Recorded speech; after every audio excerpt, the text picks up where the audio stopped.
ভাবুন তো, ওয়াশিংটন ডিসিতে যদি হঠাৎ করে ইন্ডিয়া গেটের মতো একটা বিশাল বিজয় তোরণ তৈরি হয়।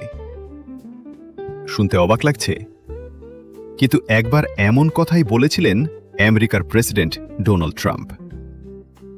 ডোনাল্ড ট্রাম্প একাধিকবার প্রকাশ্যে বলেছেন যে তিনি আমেরিকার জন্য একটি ট্রায়াম্ফাল আর্চ বা বিজয় তোরণ বানাতে চান, যেটা হবে দেশের সাহস, শক্তি আর বিজয়ের প্রতীক।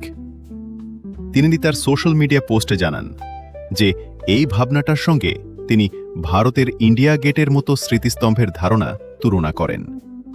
মানে, ভারতের রাজধানীতে দাঁড়িয়ে থাকা এক স্মৃতিস্তম্ভ অনুপ্রেরণা দিল আমেরিকার প্রেসিডেন্টকেই। এবার আসি ইন্ডিয়া গেটের ইতিহাসে। ইন্ডিয়া গেট তৈরি হয় ১৯৩১ সালে ব্রিটিশ শাসনকালে। আর্কিটেক্ট ছিলেন স্যার এডউইন লুটিয়েন্স। এই স্মৃতিস্তম্ভটি উৎসর্গ করা হয়েছে প্রথম বিশ্বযুদ্ধ ও তৃতীয় আফগান যুদ্ধে শহীদ হওয়া ৮৪,০০০-এর বেশি ভারতীয় সৈনিকদের স্মৃতিতে। ইন্ডিয়া গেটের গায়ে আজও খোদাই করা আছে হাজার হাজার শহীদের নাম, যারা লড়েছিলেন কিন্তু ইতিহাসের পাতায় হারিয়ে গেছেন। অমর জওয়ান জ্যোতি।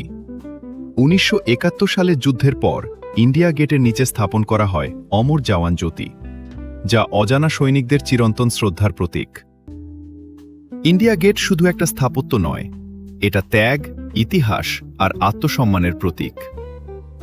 আপনি কি মনে করেন, ইন্ডিয়া গেট কি সত্যিই বিশ্বের সবচেয়ে অনুপ্রেরণাদায়ক যুদ্ধ স্মৃতিস্তম্ভগুলোর একটি?